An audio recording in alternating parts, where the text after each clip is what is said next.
So everybody, welcome to my channel, and today we're going to be doing my first rocket build on video. Not my first rocket build ever, but first rocket build on video. This will be of the North Coast Rocketry Hobgoblin. So this is a mid-power rocket that flies on 29mm engines. So let's take a look in the box real quick.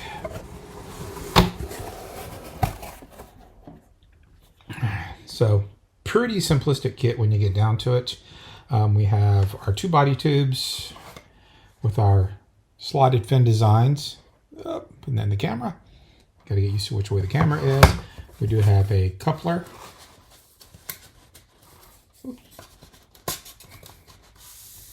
See how well this is going to fit. A little bit of, I did a little sanding on that. Edit that out. We've got a very, very long nose cone here. A little bit of flashing on it, but not too bad. I'm not too worried about things like this. I don't get overly obsessed with little things like this. It is a rocket, of course. Then we have a goodie bag right here, which has, let's go ahead and open this bag. We've got our 29mm motor. Got our cool Hobgoblin decals, and these look like, yeah, these are decals. I don't think they're vinyl, and they look like decals. Cool North Coast Rocketry sticker. Put on your range kit. We got 3 centering rings.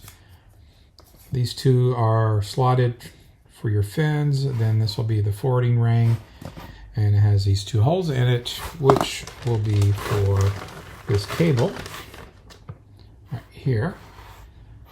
And then you have these 2 crimp connector things right here, and all those come out. So you're going to be sliding these, spinning it around, feeding it back in the other way. Get this to go through here. It's kind of frayed a little bit, but yeah, this will curve back under, go in there. You'll crimp it, and so this is going to hook to the motor mount, and then you'll put a loop up top where you'll be hooking your shock cord. This is, to me, I call this very old school. I used to do this kind of stuff back 20 years ago when I was building high power rockets, mostly from scratch. Used a lot of this concept. It's great. It'll last forever. Let's see, we do have some Kevlar. Ooh, that's pretty. This is actually Kevlar tubing. Some Kevlar tubing. I don't know what it's rated at. And then we do have some shock cord. Looks like a decent amount, but I will probably be replacing this with a much longer shock cord. I like a lot of shock cord. We have a couple of guides here. These are going to be some spacers that we're going to put on the tubes, and this will allow us to space our mounting rings appropriately for the fins. We've got a couple of launch lugs, which I will be replacing with rail buttons.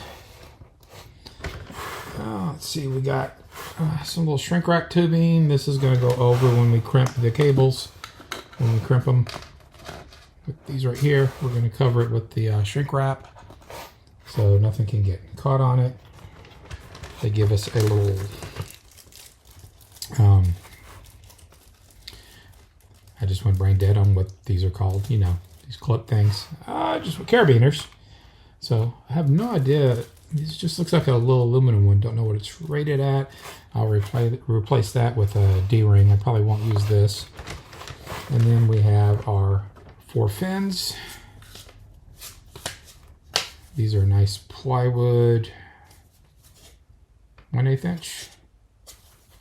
So these are nice, pretty smooth, good quality plywood. Won't have to do much finishing on these, so that's great. Not want to waste time finishing. And then, of course, we have our wonderful instruction booklet, which has pictures in color. So no complaints on that.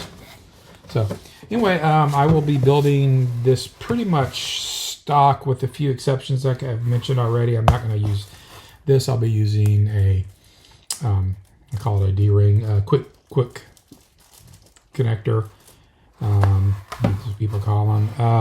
I will be using rail buttons instead of these launch lugs. And then for the motor tube, I will be using this 29 millimeter retaining ring from Estes.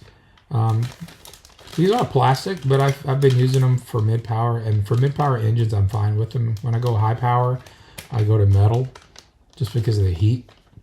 But I've been using these Estes retainer rings for 18, 24, and 29 millimeters, and they've been really reliable. So I'm gonna go ahead and go with these on the motor mount.